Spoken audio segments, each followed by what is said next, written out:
Magkanta tayo, Apo. Der tayo, kantaan tayo iti, kanta pa nagdaydayaw. Dayaw iti, Apo. Naragsak kami ngayon agdayaw.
Sikaw, Apo, tinagkaamangan mi, ti amin nakapuputan, sakbay a pinarswam dagiti bantay, wenno ti panagpaadam ti lubong, agnanayon ka a Diyos, wen Diyos ti awan inggana. Agkararag tayo. Apo mi nga nailangitan, agyaman kami iti aldaw nga inted mo, nga Domingo, nga aldaw nga panagdayaw, ken panawen iti panagdaydayaw mi ken ka. Apo, agyaman kami, taingted mo, kada kami, ti panagayat mo, ken adda pamati mi nga panagmaymaysaan kami, ken iso ti inspirasyon mi nga agsirbiken ka, uray anya iti panunutan mi, ken aramiden mi. Pakawanin da kami, ti panagkurkurang mi, ken panagbasol mi, Apo. Sapay kumata madimi nga, irason nga tao kami, ngam sapay kumata, adda nga sa puli mi ti pusom, ken panagayat mo. Tapno sikati makita kadagiti anak mo. Apo mi, agyam kami kaimbaon mo ti anak mo nga agsaw ko ken mag-deliver iti mensahe mo punuem o Apo isu na ti Santom Espiritu nga tapno mag-remind kami kadagiti panakabalin mi nga inspirasyon tapno agserbi kami nga channel iti pammatim ken blessing kadagiti tattao nga kaduami ti balay mi gayem ken katrabaho mi. Adu pay Apo iti kayat mi nga ikararag ngem sika iti makaammo iti buong mi nga biag. Ken kao Apo, may pangatong mi, ken makabalinan, ti amin nga ayat mi ken ikararag, ito'y, at iti kararag mi, tinaga ni Apo mi nga Hesus Kristo, may salakan. Amen.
kayo, iti panakaibasa iti nasanwan at surat.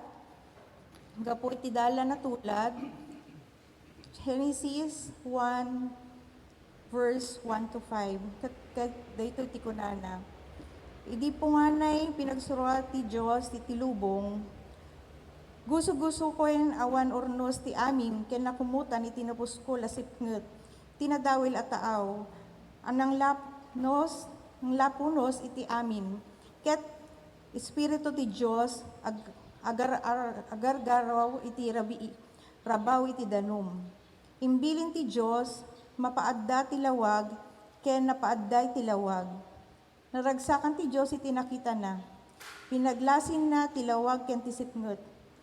Pinanaganan na ti lawag ti aldaw ken ti sipnget ni rabii.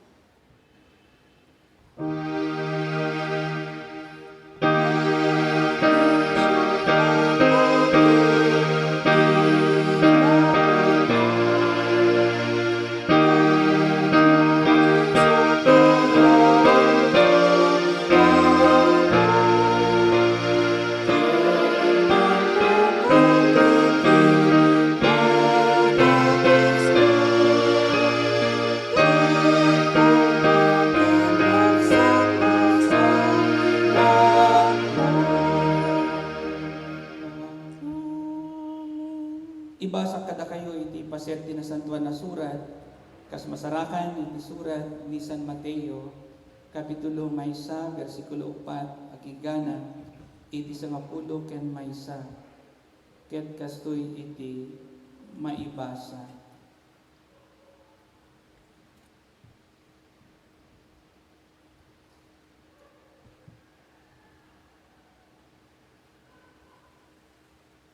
Manipod ken Abraham agingga ken ni Ari David adtoy dagiti nailista a kapututan da Abraham ay sa Jacob Huda ken dagiti kakabsat na. Sumurunod da Fares ken Zara nga anak ni Tamar, Esrom Agram Agminadaw, ason Salmon Boaz anak ni Rahab. Obed nga anak ni Ruth, Jesse nga anak ni Ari David. Dagiti kapututan manipod ken ni David agingana iti agtalaw dagiti Israelita akas balud ket naipanda iti Babylonia. David Salomon, putot ni David asawa na iti ni Urias, Roboam, Abias, Asa, Josaphat, Joram, Ozias, Jotam, Akas, Hezekiah, Manases, Amon, Josas, ken ni Jokias agraman dagiti kakabsat na. Ni Apo Diyos nagbendisyon iti panakaibasa iti paset na santuan na surat. Amen.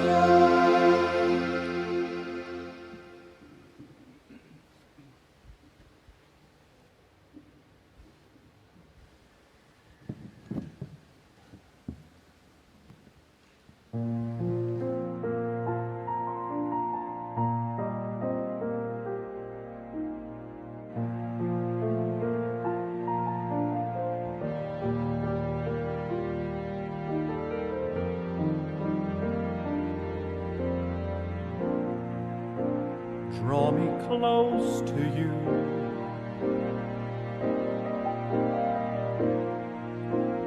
Never let me go.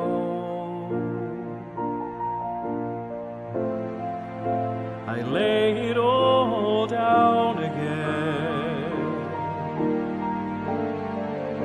to hear you say that I'm your friend. You are my desire.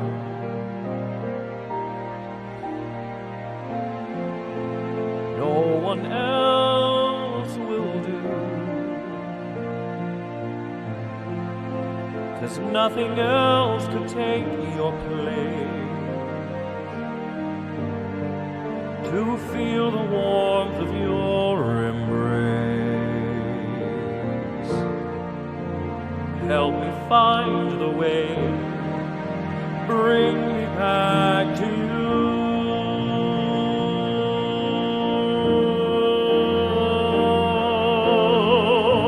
You're all I want. You're all I've ever needed. You're all I want. Help me know you are near.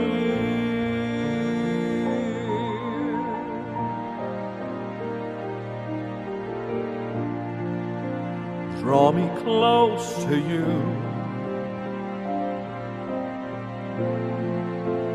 Never let me go.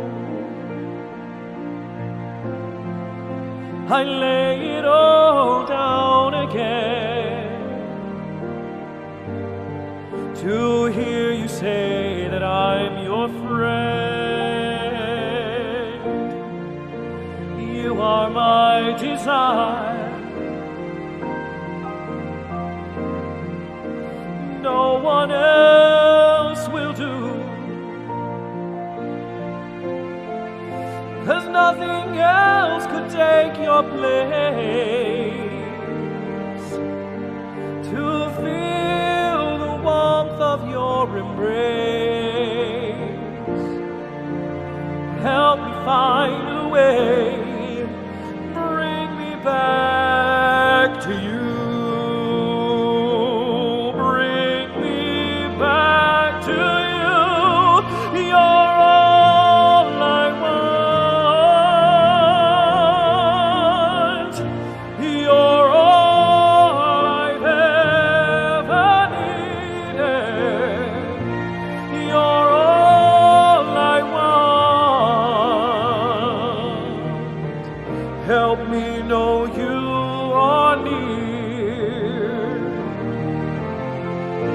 You're all I want. You're all I've ever needed. You're all I want. Help me know you are near.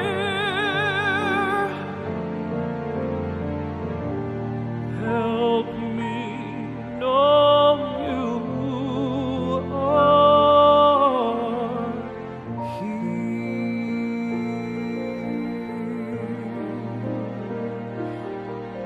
Right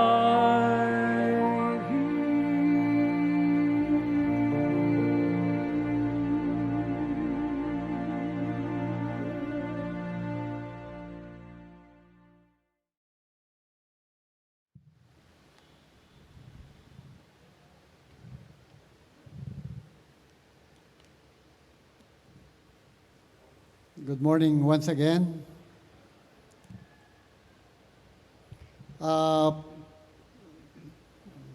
Ilocano kumati panagsaok kakabsat ngam nasaysaya at siguro no itagalog ko tapno maawatan kadagiti kaduan pati dagiti agbuybuya di online. Mga kapatid, let us make an assessment of the 2020 happenings. Nung simula ay meron tayong eruption, yung Taal Volcano. Tapos sari-saring mga bagyo, typhoons. Meron pala mga 25 typhoons sa 2020. At the most remarkable ay mga ilan lamang, Quinta, Rolly, and Ulysses. Yun yung mga maraming mga pinsala ang nangyari.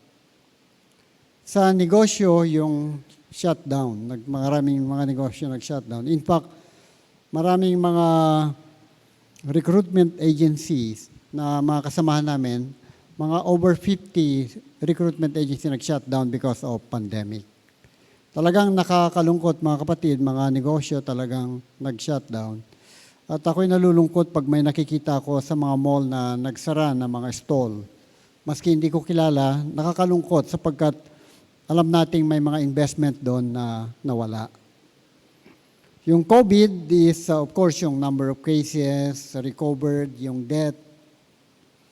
Yun ang statistical basis natin as what category we are in. Either ECQ, GCQ, or MGCQ. These are all figures. Now on vaccines, yung efficacy rate, the cost and the budget, again, these are all figures. So mga kapatid, hindi ganun kadali yung pinagdaanan natin ng 2020. In fact, gusto natin sana matapos na 2020, 2021 na.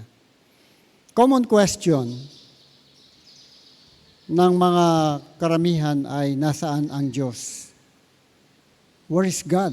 That is the common question.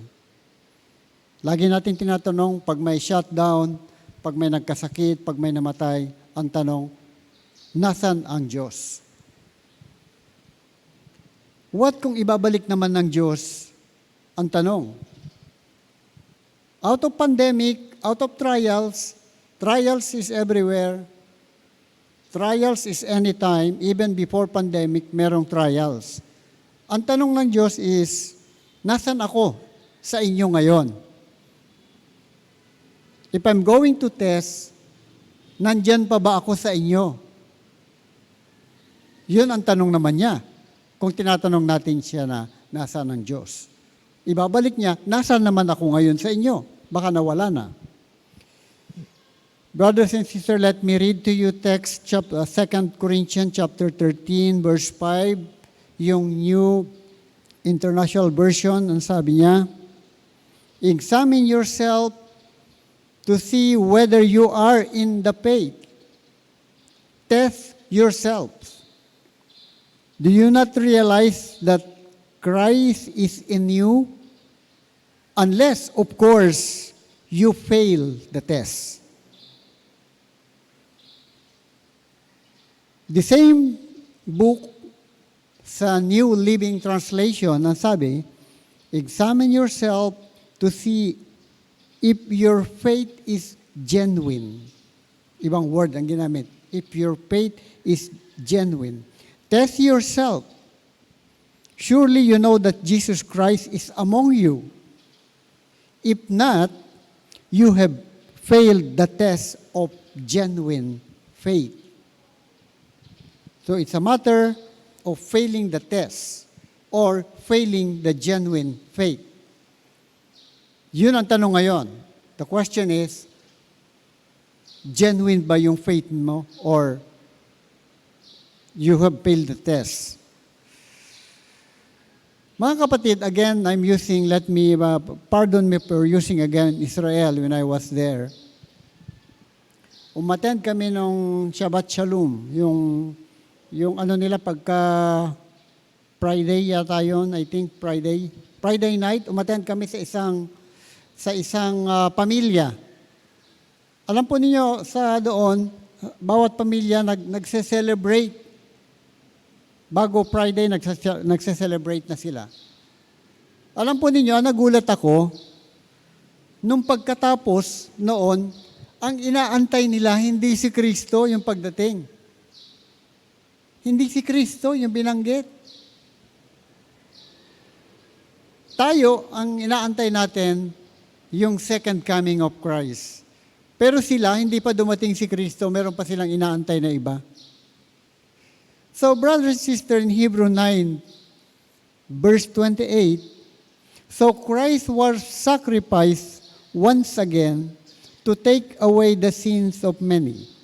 And He will appear a second time, not to bear sin, but to bring salvation to those who are waiting for Him. So, ibig sabihin, mga kapatid, tayo, nag-aantay tayo kay Kristo. Question is, sino inaantay natin? Si Kristo ba o iba? So mga kapatid, let me repeat. But to bring salvation to those who are waiting for Him. Yung nag-aantay sa Kanya. So ngayon, ang tanong, sino inaantay natin? if we don't even know Him, halimbawa, may darating tayo. Di ba kung minsan pag may darating tayong bisita, meron pa tayong garland na isinasabit. Minsan, na-invite ako mag-speak sa, hindi ako nagkakamali, sa Itiague, Isabela.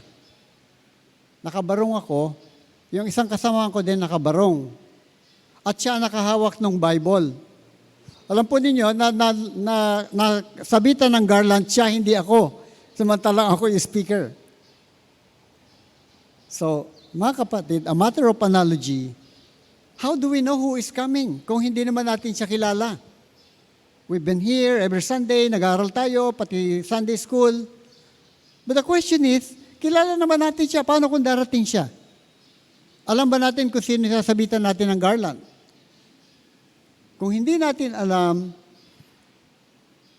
how do we know whom are we waiting for? Sino ang inaantay natin?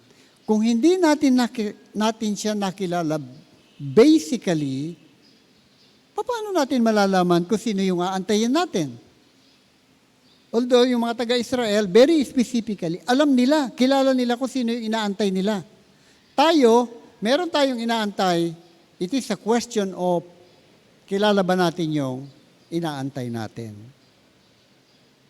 So that's one test. If we are going to test, if it is a genuine faith, if it is a test of faith, dun pa lang sa pagkakilala, failed na tayo. How do we know whom are we waiting for? So mga kapatid, there is still enough time. The purpose of pandemic, hindi tayo pahirapan, kundi para makilala niya. Tingnan niyo mga kapatid, mas madami tayong nagdasal ngayon, ano? Kung ilang beses tayo nagdadasal ngayon because of pandemic, meaning through prayers we are knowing Him. And therefore, eventually, we know whom we are waiting for. So what's the purpose? The purpose of pandemic is in relation to a genuine faith. How do we know if it is a genuine faith? We don't even know Him. So mga kapatid, try to think of it. Yung bang pandemic, yung namatay, yung mga nagkasakit, we don't care about it. Ang kailangan natin, our salvation. But if God will test us, go back to the question, nasan ang Diyos? Kung ibabalik naman niya yung tanong, nasan naman ako sa inyo? If we are going to test, if it is a genuine faith or not, then we will realize kung nandyan ba siya o wala. Second, mga kapatid, madami tayong pinagdadasal. Dasal tayo ng dasal every single day. Merong mga natutugon, merong hindi. In fact, kahapon, mga kapatid, nung lumabas kami, talagang maski pinagbawal yung sa pamamanata, ang mga tao hindi mo mapipigil. Andun pa rin yung kanilang pamamanata. So kung ano man yun, mga kapatid, it's not for us to judge. Sila yon. Ando dun yung panata nila na pag namanata sila, something miracle will happen. Ngayon, tayo din, siguro yung pagdarasal natin, mas na doble kesa nung before pandemic. Ngayon, ang laging tanong, bakit hindi tinutugon ng Diyos? Every single day we are praying. Ang tagal na nitong pandemic, until now, pandemic pa rin. Ngayon, nandun pa lang tayo ng issue ng vaccine. Yung iba nagbabaksin na, tayo naman, yung issue ng kung kailan at kailan ituturok yung vaccine. Andun pa lang tayo. Kaya patuloy, mga kapatid, patuloy tayong nananalangin. At patuloy na walang tugon. Ang tanong ng karamihan, bakit walang tugon sa aking panalangin? Nananalangin naman ako araw-araw. So mga kapatid, it reminds me the prayer na mga kapatid, prayer na first is if you want to pray, enter your room alone. When you are in your room alone, before you pray, ask yourself, or remind yourself about the scripture about the prayer of righteous man is powerful and effective. So mga kapatid, there is a question of righteousness as to effectivity and powerful prayer. So ang tanong natin, are we righteous? So mga kapatid, let me share you James chapter 4 verse 3. Ang sabi niya, and even when you ask, you don't get it. Remember mga kapatid, even when you ask, you don't get it because your motives are all wrong. Nakumba natin mga kapatid? You want only what you will get, what you will give your pleasure. Yung pleasure mo lang ang gusto mong tugunin. So what you are asking are all wrong motives. So paano nga tutugunin ng Diyos mga kapatid? But if what we are asking with wrong motives, tutugunin ba ng Diyos na halimbawa may kakompetensya ka, sana magsara na yung negosyo niya? Sana ikaw magkasakit. Sana ikaw ay wala na dito sa Knox, mga ganon. Is that a good motive or a wrong motive? So mga kapatid, again, let me repeat. Even when you ask, you don't get it because your motives are all wrong. So mga kapatid, that is in the New Living Translation, NLT. So mga kapatid, nagtatanong tayo bakit hindi tinutugon ng Diyos. Bakit hindi tinutugon ng Diyos? Araw-araw ako nananalangin. So if we are going to assess, evaluate ourselves, are we praying, are we asking with a good motive or a wrong motive? Again, that is a question of genuine faith. When you ask with wrong motive, is that a genuine faith? Nasaan ang magandang motibo sa ating pananalangin, mga kapatid? So, that's why mga kapatid, itong pagdating ng January, titignan natin yung nangyari ng 2020, nakasurvive tayo, di ba? Pero marami tayong question.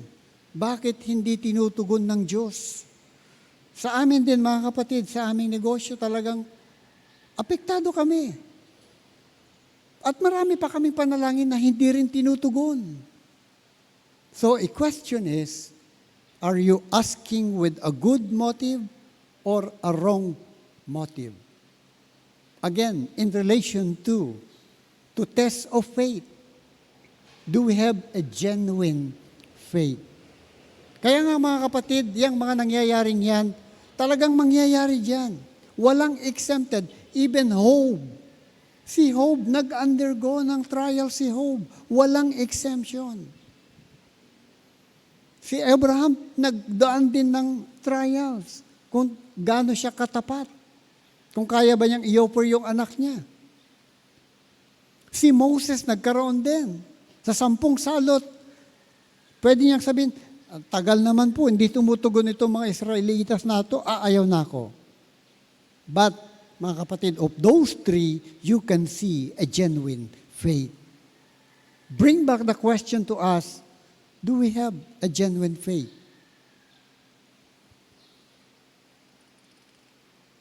Pangatlo, mga kapatid,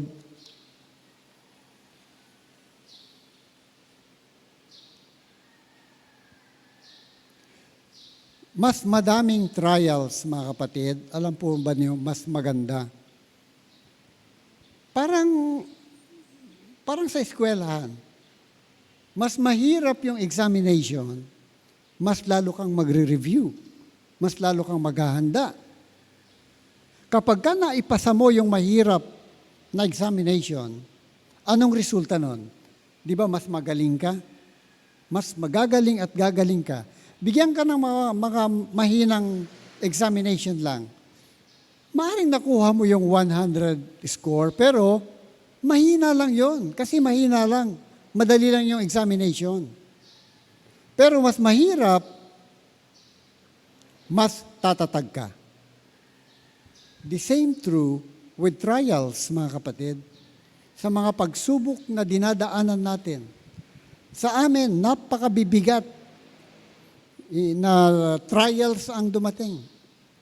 Hindi ko inisip, if I'm going to go back, yung mga trials na dumating, hindi mo iisipin na ma-overcome mo lahat. Na talagang mahihirap na trials. In terms of business, in terms of family, in terms of emotion, napakabibigat po mga trials niyan. Pero alam po ninyo, yung mabibigat na yon, na mga trials na na-overcome, ang kapalit ay katatagan ng pananampalataya. Kung mahinang mga trials lang yan, isang bagyo lang, bagsak ka na. But with all those trials, brothers and sisters, yun ang nagpatatag ng pananampalataya. Kaya mga kapatid, kung mabigat ang trials, huwag po kayong malulungkot. Just try to overcome it. After that, ang kapalit nun ay katatagan. Let me share you James chapter 1, 2-4. Ang sabi niya, consider it pure joy, my brothers and sisters, whenever you face trials of many kinds, because you know that the testing of your faith produces perseverance. Ito yung sinasabi ko mga kapatid. Testing of your faith produces perseverance. Let perseverance finish its works, so that you may be mature and complete, not lacking anything. So mga kapatid, ang trial, it produce perseverance. At bandang huli, not lacking anything. So mga kapatid, tignan nyo. Yung mga nakadanas na ng mabibigat na trials, matatag na yan. Kung minsan may mga dumadaan, kaya na nila yan sapagkat nag-mature na sila. Because they were able to overcome difficult trials. And most of all, tumataas at lumalakas yung faith nila. So mga kapatid, go back to our scripture. You are developing a genuine faith because you overcome a test of faith. So mga kapatid, what are we waiting for? Sino ba ang hinaantay natin? Who are we waiting for? Kilala na ba natin mga kapatid kung sino yung darating? Iba sa Israel, iba sa mga Hudyo, iba sa ating mga Kristiyano. The question is, kilala ba natin kung sino yung yung inaantay natin? Iti ILOCANO, amamu tayo ka din sino dadya padpadaanan tayo. Sino ti sumangpet? Sino ang darating? Kilala na ba natin yon? So mga kapatid, if you have a genuine faith, you know exactly whom you are waiting for. Second, yung test of motive. What is your real motive? So mga kapatid, if you love your neighbor, dapat hindi ka nag-iisip ng masama. Dapat, maski hindi mo kilala, pinagdadasal mo. So mga kapatid, karamihan ngayon, ang common ba? I'm praying for you. I prayed for you. We boast for our prayer. Mga kapatid, if it is a genuine prayer, sabihin mo man at hindi, ipagdasal mo yung tao. Kaaway mo man o kaibigan, ipagdasal mo yung tao. Sapagkat ang Diyos nalulugod ng one way of communicating. The more you pray, the more you communicate.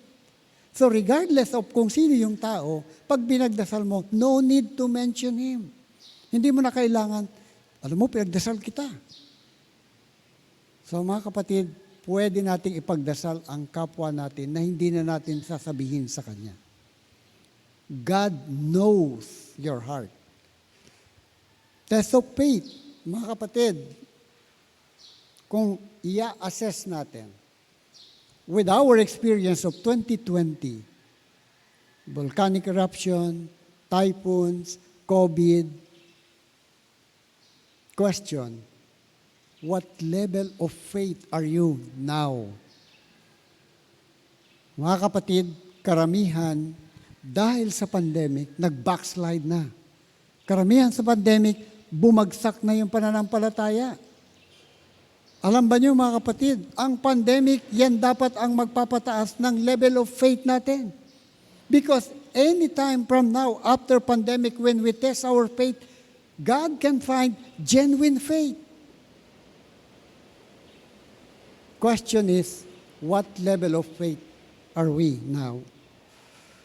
So these are few questions we need to answer to find out whether or not we pass or we failed a genuine faith.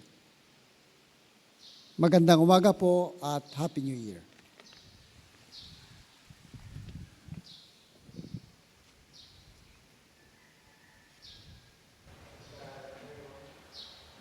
Agkararag tayo. Naindaklan ken man nakabalin nga Diyos. Peksami ti panagyaman mi ken ka iti daytoy nga aldaw nga iso nga ipaay mo kada kami. Agyaman kami iti agtultuloy apan nang ipaay mo ti presensyam kada kami o Apo. Iti inaldaw apan nagbiag mi ken ka. Agyaman kami iti parabor iti biag. Nga iso nga insagot mo kada kami o Diyos iti daytoy nga baro nga tawen. Wenno Ama, kas itinanggag mi nga mensahe, sapay kumana, iti nakasentroan iti pamadimiket, sikaw o Diyos ang namarswa kada kami. Saan na digiti banag ang makaperti, no digiti banag, nga iso ang agpaay, iti pakaidaydayawan, iti nasantuan anagan mo. Wenno Diyos, ipakumbaba kami iti sangmanam, tapno tumawat kami iti kaasiken ka, dawaten ni nga bendisyonam kaditi nasyon ni nga Pilipinas. Bendisyonam dagiti agturay o Apo. Ket bendisyonam iti inda nga panangipaay iti tulong kadagiti agkasapulan. Wenno Ama, bendisyonam iti entero a lubong iti daytoy nga panawen nga adda iti pandemya. Bendisyonam dagiti kapsat ni nga dada iti balasaw taaw. Dagiti amin mo OFW, ket itaw dawatan ken ikarkararagan mi isuda iti daytoy nga guddawan. Ngayon dayong isuda iti peggad, ilisim ka di isuda manipod iti daytoy nga COVID o Apo. Ket bendisyonam dagiti pinanawan da nga family iti Pilipinas. Ken kasamot nga itaw dawatan mi dagiti anak mo Apo nga kasapulan iti napintas nga salunat. Ikarkararagan mi ken itultuloy mi ikarkararagan ni Mrs. Amor Sermonia, Mrs. Presi Ancheta, ni Brother Raymond Neflas o Apo, na madama nga isuna ket agre-recover. Bendisyonam iti physical nga bagi na kadi o Apo Diyos. Ni Mr. Sosimo Andres, kamadalik-miken ka o Apo iti na nga panag-recover manipod iti dayjay panaka-stroke na. Bendisyonam ni Mr. Florentino David o Apo. Si kakaditi mang bendisyon ken kuana iti daytoy nga oras. Ni Mrs. Joanne Salin Raros Carrion. Ken kasama o Apo ni Mr. Jaime Ferrer. Ken anak na ni kabsat nga Jaminaya Ferrer. Bendisyonam iti salunat da kadi o Apo iti daytoy nga oras. Ken kastamot nga ikararagan ni Kyle de la Cruz iti inang panag-review tapno iti daytoy nga tawen ket makapasaiso na Apo iti board exam. Ken kastamot dagiti amin nga anak mo Apo nga adda dagiti itaw ikararagan da iti daytoy nga tiyempo iti daytoy nga oras. Kadagiti adda dagiti dadagsed daw Apo ket itaw dawatan ken ikararagan mi suda. Ken gidagiti amin nga agkasangay iti daytoy nga bulan ken ag-celebrar iti wedding anniversary. Bendisyonam kadi isudam amin o Apo ket sapay kadi tagtultuloy iti panangipay mo Dios iti nawadwad at tawen kadakwadaam amin. Ken kastamot ni kakaragan mi iti daytoy nga iglesia mo Apo dagiti amin nga lideres mi, malipod iti bishop, superintendent, dagiti pastor, diakonesan, dagiti amin nga missionary nga dada dito'y Pilipinas ken iti jay sa bali nga nasyon. Ken kastamot dagiti amin nga laiko ken membro. Itaw dawatan mi iso da apod kamranan dagiti trabaho da. Ket ilisim kadi iso dagiti peggal. Bendisyonam dagiti pagapuan iti panagbiag da. Bendisyonam dagiti iglesia mo apo ti Knox United Methodist Church. Kukwam apo daytoy. Ket nanyaman ti planom iso ti matungpal o apo. Gapuna ta kukuan na kami ang amin, o Diyos. Ket Ama, pakawanan na kami. Kadigit ado nga nagkurangan ka, nagbidutan mi ken ka. Ket si kakatilaong, o Diyos, nagturay, iti entero alubong, iti dayto nga nasyon mi nga Pilipinas, ken iti biyag, dagiti amin ang mamati ken ka. Ikatem o apo, dagiti nyaman, nga saan nga nasayaat ka, dagiti puso da. Ket apo, lawagong ka, dagiti panpanunod da. Ken si kalaong iti makita da kadi o apo. Ket dagiti ti dawat ken kararag mi babaw ni tinaga ni apo ming Hesus Kristo. Amen.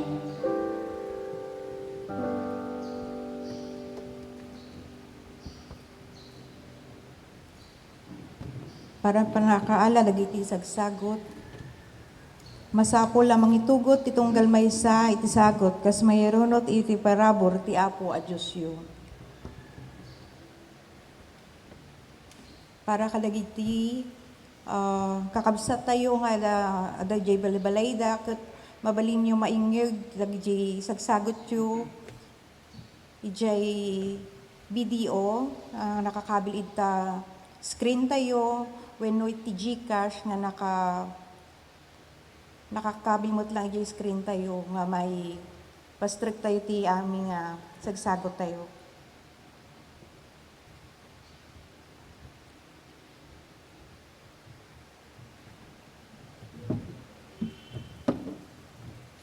Akdar tayo amin para iti sungbat.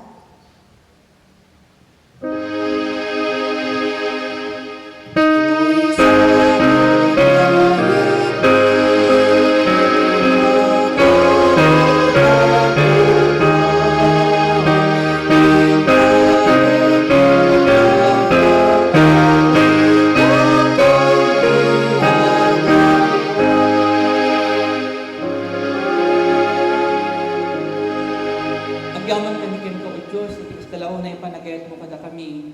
Ket adu dagiti bendisyon nga isong inawat mi ken ko apo, bendisyon ti salunat, bendisyon ti trabaho, bendisyon ti negosyo, ken uray bendisyon ti pamilya. Ket adtoy dagiti sabsagot mi o apo, maipaay iti panagserbi ken ka. Bendisyonam dagiti ima nang ipaay, ken uray pay dagiti mangted iti video account iti Knox United Methodist Church. Sikatep bendisyon kadigiti anak mo nga dada kadigiti pagtaingan da iti dayting oras. Iti naga ni Apo mi Jesus dagito ti dawat ken kararag mi. Amen.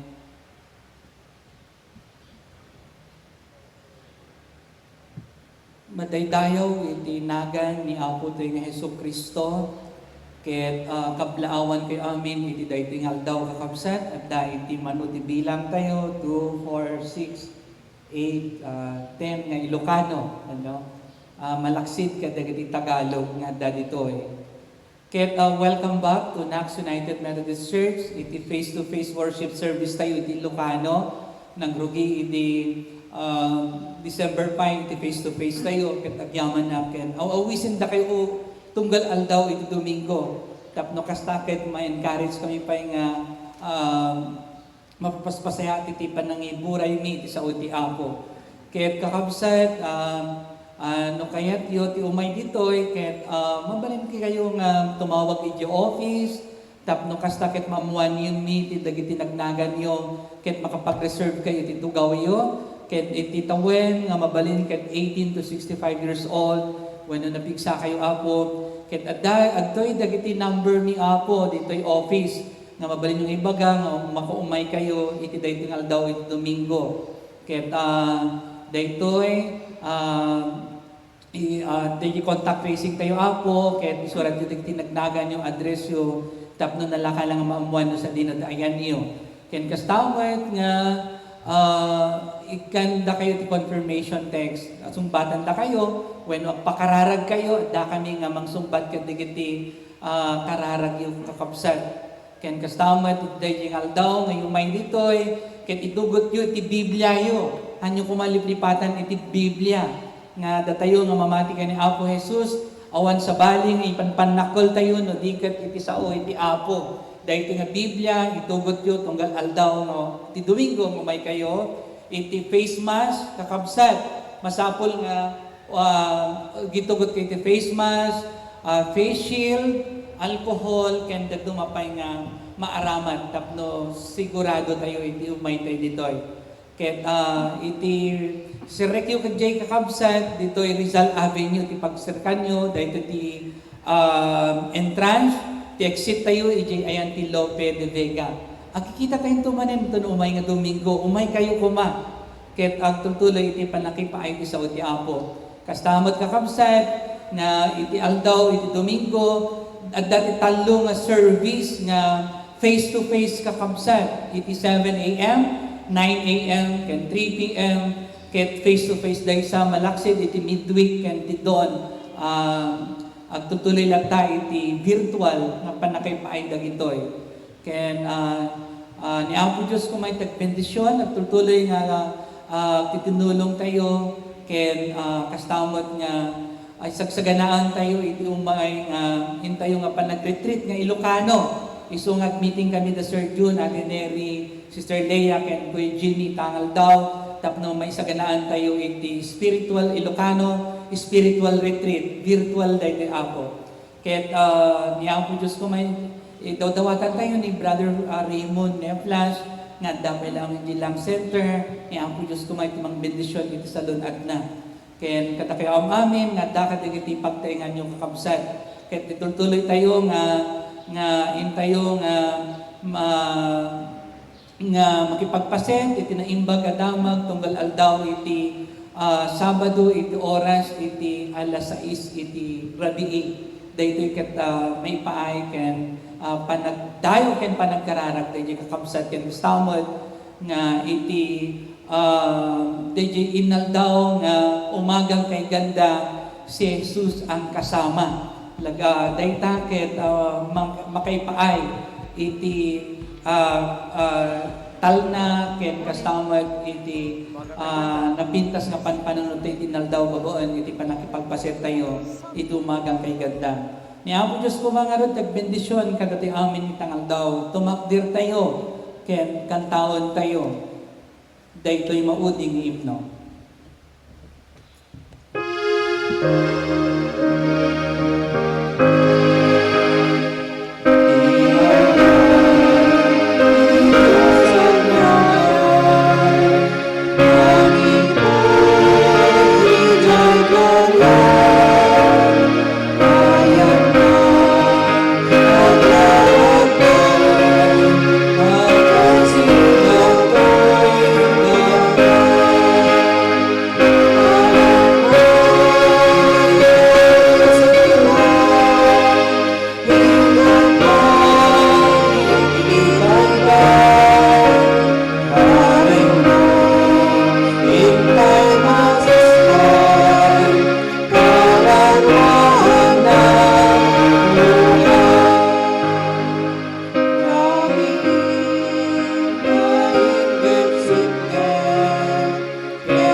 iti biyag iti amin nga anak mo, dito'y intero alobo.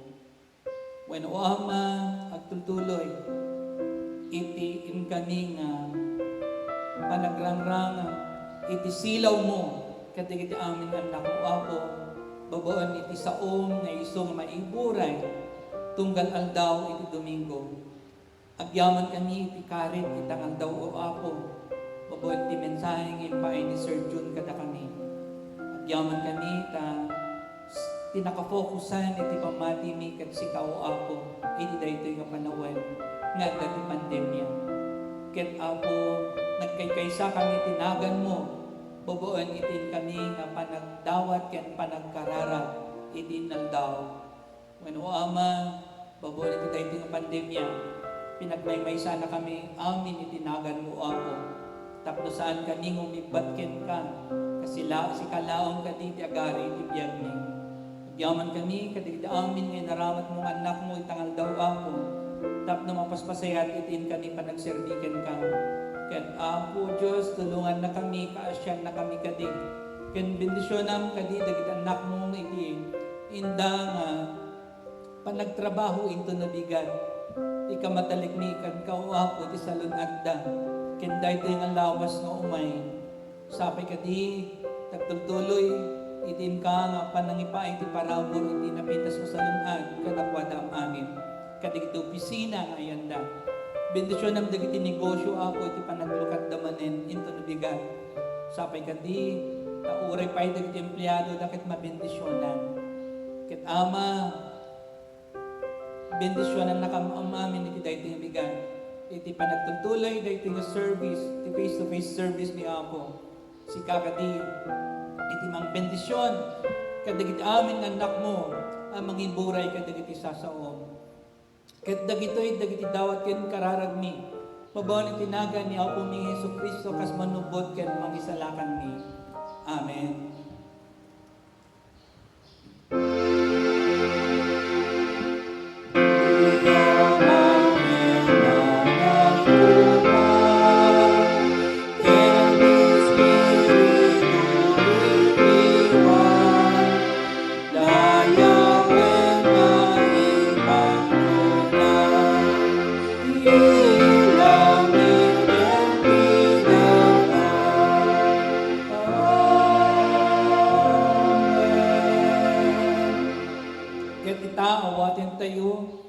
Iti pamendisyon iti Diyos Ama, babaon iti anak na isu ni Apo Iso Kristo, nga isu ti dalan, isu ti pudno, ken isu ti biyag. Ken babaon iti panakikadkadwa ti Santo Espiritu, isu kumay ti awaten ti awan patinggana. Amen.